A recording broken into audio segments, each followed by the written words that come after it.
We'll set the Tigers for you defensively in just a moment. Swaim, the shortstop, Morgan, the pitcher, and Stark, the third baseman. The first three to go against Thatcher Hurd. This is chopped to the left side. Third baseman retreats. Travinsky hustles down the line and beats it out. Justin Stark. He takes a full cut and dribbles it to the right side. First baseman's going to have to throw to the pitcher covering. Safe at first base. Josh Pearson hustling down the line. Count on him having a big year to plate for the Tigers. He hits it high. He hits it deep. And this one is in the bleachers. You can pucker up and kiss that baby goodbye. For the first time in 2024, we kiss one goodbye as Jared Jones smashes one into the left field bleachers. And the Tigers on that swing take a 3-0 lead. I'm not sure what that waddle is right there, but if you're going to hit them that far, I guess you could come around third base and waddle home any way you want to. But Jerry Jones puts a charge in that one. And look, he was fooled a little bit on that. It just goes to show you how strong he is. Watch the body. Body kind of drifts out in front a little bit, but boy, he kept his hands back and just threw the barrel at it. And when the big fella does this and gets that launch angle like that, you can forget about it. How about a Weaver, a 3-run shot? That's his 15th career home run. That's a rope to left. Bingham's first at bat as a Tiger results in a liner to left field. He had 25 starts last year and played in twice as many games, and he comes through with a single sharply up the middle. I might can throw that one out later in the week when it clears up. That breaking ball did not bite. And he's called out on strikes. So Tommy White called out on strikes with the bases loaded. In the college game, I look for the strike zone to be a little bit bigger at times this year. 7 steps. That is a big, big lead. They called a ball. The first base umpire got Hurd. Rotation piece for Alabama. That's hit sharply through on the right side. Jordan round second. He's coming to the plate. Here's the throw. It's cut off by first baseman Jared Jones. And a bit of a 2-out rally as Swaim drives in the first run of the season for VMI with a sharp single to right. I didn't see a cash of it. We're working on it. That is a fair ball. It's slicing off the foul line. Morgan rounds third. Here's the relay. Safe as he gets to the back corner of the plate. A good throw to the plate. Milazzo with the swing tag. But VMI, with 2 outs and nobody on base, has rallied for 3. Well, I tell you what, just a blooper ball right down the right field line. I mean, it hits on the chalk, it looked like, down the right field line. Jake Brown does all he can do. Catches it right off the bench, fires it in. Pearson with a little bit of a hesitation as it went towards Milazzo. But you can see right there a really good backdoor slide. And the runner is on the move. A liner skips by the shortstop. VMI has the lead. Cole Jenkins hit a one-hopper under the glove of Braswell, who did everything he could to get to it. But, Ben, that is 4 consecutive RBI singles for VMI. And again, it all started with 2 outs and nobody on base. We'll give VMI credit. Maybe a little bit nervous when this game began, but I tell you what, they have settled in nicely. And the inning started off very innocently. I mean, a humpback liner. That's a good off-speed breaking pitch. And Fitzwater goes down on strikes. So Lohr. That's nubbed off the end of the bat. Look at the English and a little French on that ball as well. That thing was twisting like a gyroscope on the dirt. That one bends in and gets a piece of Bingham. Well, that will continue the inning and bring up Paxton Kling. It was pulsing. I think it was coming to life. There's a smash into the left field corner. Travinsky rounds third. He will score. Bingham coming to the plate, and he makes it as well.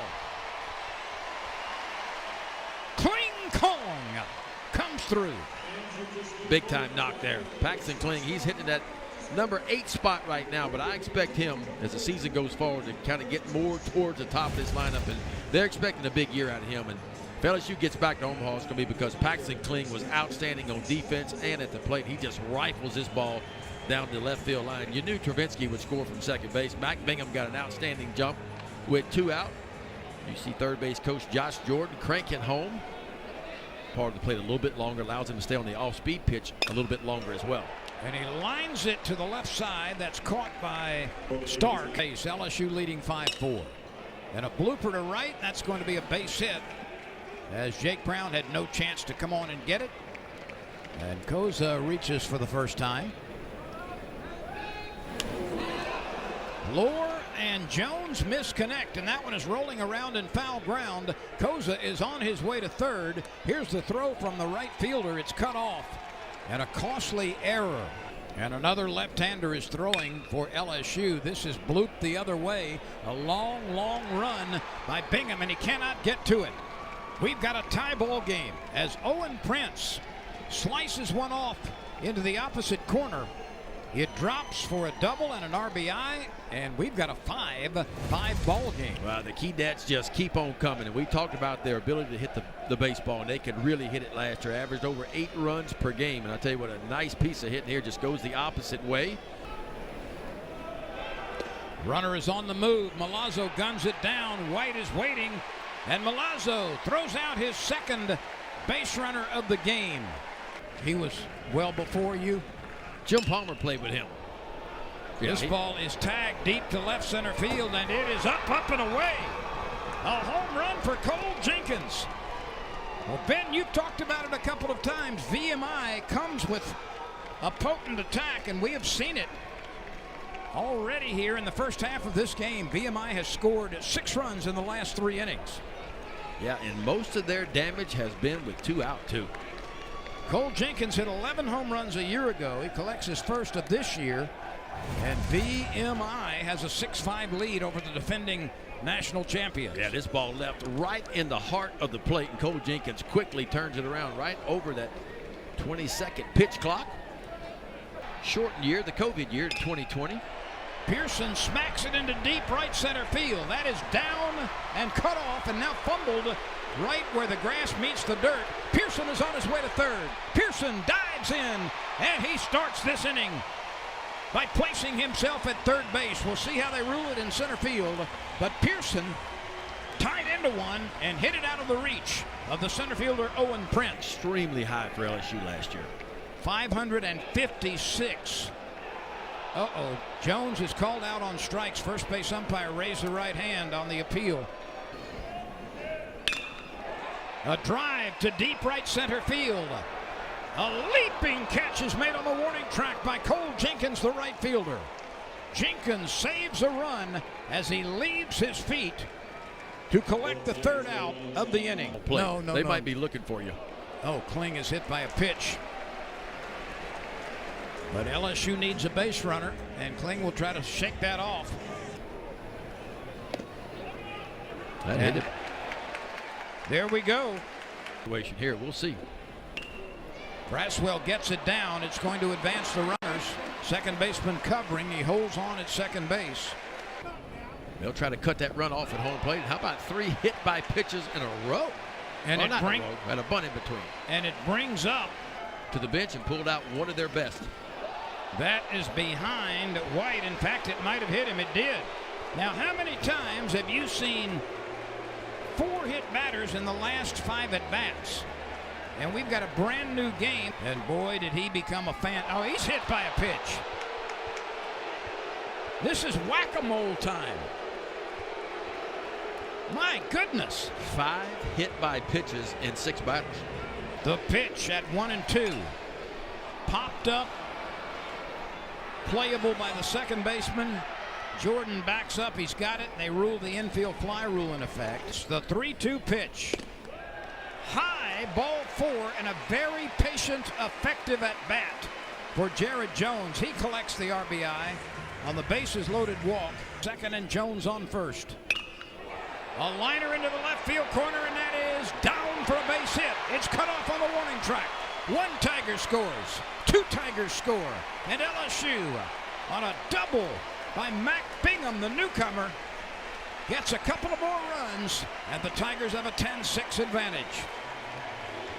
And that ball was solidly driven into the left field corner. Well, I tell you what, Mac Bingham, 2 big base hits today. They get a 2-for-3 day for him, 2 RBIs, and none bigger than this swing right here, right down the left field line, pushes home 2.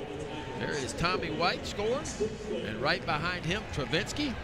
The 3-2 pitch.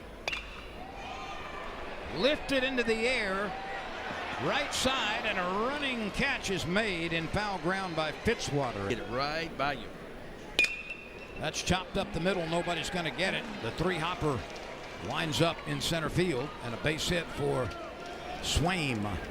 And that's in the 5th inning. Got him. Give it up. The Give runner it up. hang up. Ackenhausen is covering first. Back and forth it goes, and there's the tag.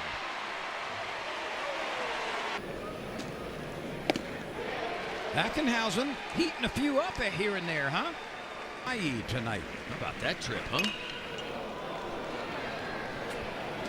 Bingham and Kling converge on it. It's the center fielder Kling who grabs it. So, I mean, it's right in the fire for LSU. There's ball 4. A long run for Brown, a long run for Kling. Neither one can get to it. It bounces off the warning track. And a ringing double by Fitzwater drives in a run here in the 8th inning. So there's no doubt about that. Koza swings late. Gavin Guidry gets his first strikeout of the season. The 3-2 pitch from Guidry misses outside. The inning continues. That the umpires use. Guidry can't get it. This is going to be a difficult play. The transfer, the throw, and it is rolling off of the first baseman into shallow right field. A run scores. That was a chopper just out of the reach of Guidry to avoid any meaningful rainfall. Chop up the middle. Another play for the shortstop. Transfer and the throw over. That takes care of business. Who came on for a plate appearance in the top of the inning is now in left field. Tommy White is first pitch swinging and lifts this one up the elevator shaft. It finally comes down as Swaim, the shortstop, makes the catch, and White, our SEC series. Well, there's and here's one. Talking about a home run. Ladies and gentlemen, pucker up and kiss that baby goodbye. Ben McDonald just talked about the potential for 20 or more home runs. There's number 1 in game 1 as Travinsky launches one. And that's loud. Folks, this is loud. I'm talking about off the scoreboard loud. It was almost a line drive, too. I mean, it didn't have much height to it at all. But I promise you, there is a dent in that scoreboard straight away left field. And this is what kind of power he has, Lynn. I mean, it is, you talk about power, it's the most power in his team, but watch him sink into those big legs and find the barrel. You think he knew he got that one? My goodness, watch when his ball hits. That's what we call light tower power there. A big smash out of Ohio. And that pitch rips the outside part of the plate. A called third strike. How many innings can you put on him this year? You know, that's got to be the question. Brown is charging from right field. He appears to be there in time, and he is. He's had a good day. And that's the end of the ball game as he goes down on strikes. Gage Jump, who's been in the boneyard for a year and a half, comes on and gets some work in the 9th inning. Looks good in the process as he strikes out a couple, gets a 1-2-3 inning. And Ben, this game had some shaky moments for the LSU Tigers, but the Tigers prevail with 12 base hits, winning 11-8.